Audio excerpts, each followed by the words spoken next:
ข้อผงความสั่งสอนสอมบองซึก1แห่งเก้าบัก93ความนั้นอิงเนอบุญพรกันแนะนำใจเสดนาจอมบองซึกเจ้าขุนสะไล่ทัดสังหันถึงเนอการงานอีกกวนเหตุการณ์ดังนำยบย้อมมีลองคิดจำจอมเปิงเปลี่ยนเปิงมีนั่นแหละสังเปิงนึกหนังหือซึกหันอีกภูมิสานเฮาเขาห่มโดยปอเมกวนเมืองเจ้าสังฆราหันกูเจ้าคือเฮาบ่ได้มีนำกัดใบวนจากเขียนหมออยู่ซ้อมเปิงกวนเฮ็ดจอมเปิงการเฮามีลองอ่องต้อนปูนด่าลายลูกพื้นเอาขึ้นเมืองนั่นแหละสังซ้อมหนังไปวนขอความมันเศร้าสั่งลาดมานั้นสั่งไล่หุบตุ่มเตรียมเฮ็ดเปลี่ยนผืนปับอันในมาหิวยาวผืนปับอันเตรียมมาเสื้อในยุ่มยามบะเดบานพรดีตอนด่าซื้อหันเฮาเขากูก็ก้อยมกาปูนด่าแผ่นลินเศร้าคือก็เดมีลองกำจอยกว่าตั้งน้ำอันว่านั้นได้ปืดปักซี่ในอ่อนตั้งหนังไหนคุณสะจอมบองซึกผู้แนะนำปันคอปงความคุณซ้ายผู้ขับจอยปันเตรียมเสียงยอดผู้หมายหลงผู้เตรียมปรับผืนลีกข้อสั่งสอนวันที่8 2เดือน1แห่ง9บัก93กำจะมาเจอจัดวันเมืองเฮาแหละกวนเมืองใต้เฮากูเจ้าคือป้าเสียมซึกหานเฮาเขากูก็ได้มีข้อมุงมองมือหน้าของเผามันเผาก็มีดีคัดใจเสลูกดีจันเก้าหน้าขึ้นมาร้อนๆผู้มีจันเฮาเขาก็ลูกดีซึกหานเสจังขึ้นเป็นมาหนังเก่าหนังหือซึกหานเฮาเขาบ่ได้มีนำกัดมานั้นไล่ปืดห้องพึกสอนการซึกอำกาไล่ปืดผุยปานห้องเฮียนผู้มีจันเฮาบ่คิดกับคิดปานหมอมาเยาะหมอแทงจอดเจมุกจุ้มจังคำเสียงแห้งเงินแห้งออกออเสมาเฮ็ดดีอยู่ด้านเสาวางแผนปันเตเจมจุ้มคูอีกโหจุ้มโหแถวเขานั่นยาวอันซอนบันไดไล่มันอำเจไลแลเนื้อโหบัก 30% ส่วนเอาไล่เยาก็กึดโหบัก 70% นั่นตัวเจ้าเก่าเตเลยเสเงียนออกตัวทบกว่าแท้งสั่งเตเตรียมทนก้อมกาปืนอิงเอาการสอนมาเสปืนสอนสังผู้นั่นก้อยเตคือเดเจอคือเดกลุ่มไลอันก็เลยสั่งปวนดีซื้อหารเฮาแลสั่งปวนดีครัวเขาว่าสอนซึกสอนกวนหนึ่งก็ในโหลสอนเฮามันเล็ดเจ้าหูหมอตรงตื่นอย่าไปสอนเฮากวนซึกหนึ่งก็เหมือนจักเครื่องจักกะเครื่องเฮอหมินเจไหนเป็นกวนเฮ็ดออกคงสั่งมากวนยิบเจ้ามันสั่งตรงหนึ่งจังว่ากวนในโหลจุกแม่นตีลองตรงหนึ่งเจ้าออกเฮ็ดสั่งกูเปิงตั้งแต่เจียมลองอยู่ลองกินนางหือต้องเตอิ่มไล่หาผูกซ้อมนางหือเตมีดีอยู่ด้านเศร้าหลีงามนั่นเฮ็ดหอเฮือนนั่นยาวเนื้อมุ่งหอเฮือนเฮาในอำเลิกภาษาศาสนาอำแจวเพสันทานเจ้าคือกวนเกิดเนื้อเมืองใดกินข้าวน้ำเมืองใดอย่าเนื้อเมืองใดก็เป็นกวนเนื้อเมืองจึงใดอาจังเจ้าอาจังคุณก็อำเฮามีคือเจ้าคือคุณก็อำมียาวเอาน้ำกัดเฮ็ดการอ่อนโหเอาน้ำกัดมาตั้งจานกันเอาในกว่ามันเตเป็นในดึกๆยาวเนื้อเมืองลุมฟ้าเปิ้นก็เอาน้ำกัดเข่งกันน้ำกัดถึกเป็นสมตะจอมจึง5ถึกเป็นจอมพ้องจึง5เฮ็ดจอมหันจอมซึก5ในเปิ้นเอาน้ำกัดเป็นยาเพราะมีน้ำกัดเสกว่าลึกดังพิษก็อ่อนโหพิษยาวเพราะมีดังหูดังหมอเต็มโตเสอ่อนโหก็ได้บ้ากันลูกบ้ากันเงือบ้ากันก้อยเมื่อจำจึงตึกมีอยู่นั่นเก่าใกล้ว่าหังมันเสาปีเฮาในเบียนจอมบองจึงแลน้ำกัดดังหลัดดังเฮ็ดเฮาโหลเยืองจอมจึงสมดะพองเมืองวนหลงเนื้อเมืองลุมฟ้าเขาเสข้าน้องซ้ำจอมบองจึงปานไว้ปูนพรไปซึกไปมักมีแลนางหือเตมีเงินขุนสาโลหานางหือซึกเตจ้านั่นขุนสาโลสอนสั่งว่าขุนสาซ้ำโลเยืองภายหลาโลด้วยอันเปิ้นทิ้งซึกหาเงินนั่นเปิ้นเฮ็ดหือหา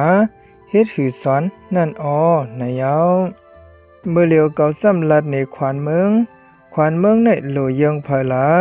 เฮาเปลี่ยนไปเมืองนางหือกวนเมืองเตบังเสอกวนซึกและกวนเมืองเฮาเหมือนน้ำไหลปากปึงอิงกันเฮาบ่เหมือนกวนเฮือนเหลียวกันให้โลมอเยืองกวนเรียนการเมืองเขาก็เลยเขียน นิกสาร5เจ้าไล5อำนั้นกวนเรียนการเมืองในจับบันก็เลยแกะโลหมอเลียเพียนเสหมอยังเหตุการณ์เฮาเขาใกล้ว่ากวนเฮาในเฮ็ดสังเฮาเหมือนนั้นอย่าเฮ็ดสังเหมือนสังขอดีบอกอดีเปความอันนี้ลีจะเฮามีบุญพรสังเฮาโลเอาอันนั้นมาใส่เนื้อหัวอกหัวใจเฮาเสสืบเฮ็ดการลัดความเฮาโลไม่ใส่ซ้อมนาการเฮาไว้เปลี่ยนเปิงหลง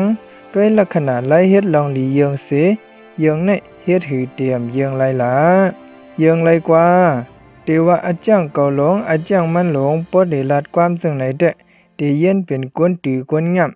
ปอกวนเคยเฮ็ดการเตะตัวเจ้าเก่าในมันมีอาจารย์สังพอมันเฮ็ดให้กวนดังน้ำไหลจึกมันหมอเอาน้ำใส่กวนดังน้ำเฮ็ดให้ถูกแม่นไหลภายในซึ้งเป็นกวนกัดแขนก้อนยาวกวนก่อนเฮ็ดให้กวนดังไหลมาซ้ำอาจารย์มันดังโหลดังจึกมันนั่นกอมหันก็เลยออกมาอันห้ำอ่อนหัวบนออกมาเนี่ยมันนำเอาอาจารย์มันเฮ็ดการมานั่งจอมพ้องหลงเมืองไทยชนหลีบไผอันเปิ้นเลิกดังมากำในมันกว่าเพียวดีแล้วก็ไว้นายุ่มตาสิมือมันก็มาไว้ต้องตักสวัสดีฮับดอกเปิ้นกว่าดิกๆมันกว่าเพียวเมืองเหลาวันเหลาเอิงแล้วก็เปิ้นเอาตรงหมอกฮับดอนมันแลสวัสดีขอบใจตังเจซูเปิ้นไลว่าเปิ้นหมอเอาน้ำใจกวนเมืองเปิ้นดังน้ำดังหลายเสเหตุการณ์เด้ๆสั่งว่าถึงเข้ายามเฮาโหลลุกขึ้นเหตุการณ์ใต้เฮาไหนโหลงานโหลคึกยาวจุกเฮาเหมือนจุกเลียนเฮาเหมือนเลียนนั่งเฮาเหมือนนั่งอิงเฮาเหมือนอิงนอนก็เฮาเหมือนนอนอันไหนไปเหมือนเลียนใจอิงใจนอนเปลี่ยนมันเหมือนเปิ้นสั่งว่าเฮ็ดสั่งเฮาเหมือนนั้นเกาค่าเคยซับเลี้ยงในสุเจ้าลองหนึ่งป้อมปองใส่เดทางว่าคุณสาในโตสะมอหาอยู่ดาเสใกล้ป้องหลาเฮาเสเดว่าไหนดีเดมันก็เบอบุญพรมีเหนือเก่าและเก่าโตสะมอหาลองนากันกวยถ้าหลานว่านั่นก็ตาเฮาเปิ้นลีเลียดอันสวะจางเสเลท่าละ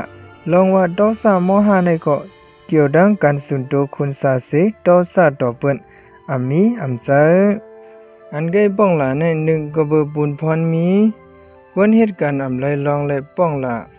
2ข้าการลีเลียดและท่าหลามันเกี่ยวไรลองเสื้อในเสียอันเฮาเหตุการณ์เมืองการไล่ลูกพื้นนั้นโอสาอันนั้นในเปื้อนำเอาใจใส่การสุนโต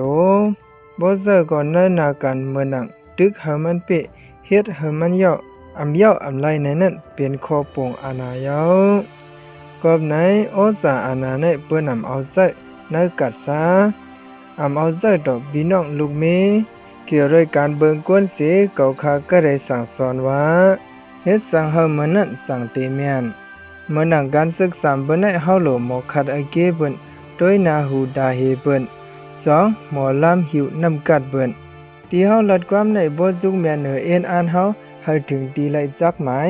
อันเยื้องไว้นั้นจึงเป็นก้นแขนก้นงานก้อนหนึ่งยาวป้อมใจซึ่งนั้นเสเฮาเคยเป็นก้นแก้วก้นงานก้อนหนึ่งซ้ำอาจารย์เฮาตีกว่าเฮ็ดไหนมันหือเดอ่องไหลสั่งว่า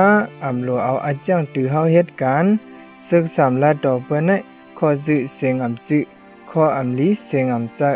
พังหังใจก็ลีข้อก็เฮาใจเสียงก็เฮาใจพังหังก็เฮาบาซ้อมเหมือนซึ่งนั้นจู่หมอเขามาหุบทบเขาคาเสอุบโอนั่นเขายังใกล้ลัดในกวนเปิดปิ่นภาษาเปความเขาว่าอันเบิ้นลัดมานั่นเขาว่าสังเขาขาดไอเกเลยอยู่ก้วยกาอันเขาตอบกว่านั้นสู่อย่าไปบันคอมันตกพวกคอมันตกไหนตีป่องอันเขาว่านั่นเตรียมถึงแล้วพอลัดหาคอดก2คอพอลัด3คอดก1คอถึงมันบ่เหี่ยวยามยาวเลยเสนั้นพาหังออกก็เปลี่ยนลองยกย่ำแทงอันหนึ่งเขาจังป้องกวนเปิดบินภาษาเปความเสนว่าเสดีถอมเอาคอตีป่องมันลีเสปินซ้ำแทงบ่ได้เหตุการณ์อย่าไปกินเหล้านำน่ะเหตุการณ์เฮาสั่งกินอันเลยสอนมาป้องมาหนังไหนเนี่ยเจ้าว่าตาเก่าดีเดมันป้องทัดดาการงานเตอ่องอ่องกบลองเฮาเงียบเลยเฮ็ดก็กวนในโหลหูดังยามกวนดังโหลกวนและดังหูกวนสั่งว่ากวนแก่พอเฮาเดียวอาจารย์เฮาก็ดิดต่อไปเนี่ยก็หันเผาอ่องสิปอก มันนังพี่น้องได้เฮาเสืออยู่เศร้าไว้ซ้อมเหรียญลินเซนั้นลีซ้อนตุ่มตาเฮาเปิ้นเตมาจอยเฮากูวันกูเอิงอันเปิ้นเข้าจอยเฮาในมีเงินคำจอยเงินคำมีแฮงจอยแฮงอำมีเสในก็เอาเสเรนาดาจอยแถมก็เป็นเจตนาอยู่เมืองเปิ้นก็เฮ็ดอยู่ทีหนึ่งมีเพในเหลือเฮาสีนาเปียดไผ่มาจอยหนึ่งก็ทบเพใน7-8ก็มาจอยสังว่าเจ้าเก่าดังโตเงาซึ่งเฮาเสกว่าปันแห่งซึกหันภูมิจานเฮาเขาดีนาซึกนั้นเดลัยลัดความอีสังหันก้นซึกซ้ำเดลัยลัดความปันแห่งซึกกวนหมัดเจ็บซ้ำเดว่าความอีสังปดทบหันก้นแก่งงานซ้ำเดยองย่อจึงหือหันจึงหือซึกเฮาอะไรใดดังแผ่นดินเสื้อจัดวันเมืองนั้นเฮาซ้ำลีไลลัดความซึ่งหือสองว่นไว้หือสองห้องอุบโอตึงปังกันหือเสื้อไหนลำลองเตะ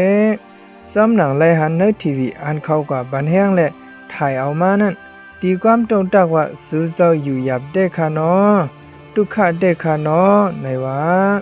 พอเหมือนเรื่องนั้นความสองคนในได้ดังอันเดกว่าบันแห้งใจนั้นสองมันซ้ำเดกึ่งหือดังเฮายังอ่านไว้นั่นสองมันเดถูกแมนหือสั่งว่าพอเฮาทบกวนสังเดลัดความสังไหนเจียมมือไปกว่าไหนเฮาโหลนางอุบกุมตึงปังกันเฮาหลีจุกแมนเนอลองปันแห้งใจเขานั่นสิลัดความเฮาเขาก็ไม่โดนใจแก่นแข็งสิดึกผู้เขียนเฮาเขามีน้ำใจฮักวันเมืองเสือคือเตรียมทนสิอยู่ไล่ดีดุกดีหยับคำปื้นเนื้อซึ่งในเสลัดเมื่อนังความสองข้ออำลัดอำใจลาลายอยู่ก้วยกะโหลมีความคือความเฮามีตีป่องบ่อำนั้นเตปินเผินไว้เหมือนกันดังกว่าเฮ็ดให้เจออ้วนเจอตกก้วยย้อนเบอร์ไหนลองปันแห้งเจอนั้นโลบันแห้งเฮาเจอเกียนแข็งโลเฮาเขาฮัดงานคำหยับคำตุกคำกินเลยเฮาเขาตึกผู้เขียนอองเป้อันว่านั้นเป็นติยงหมายเฮา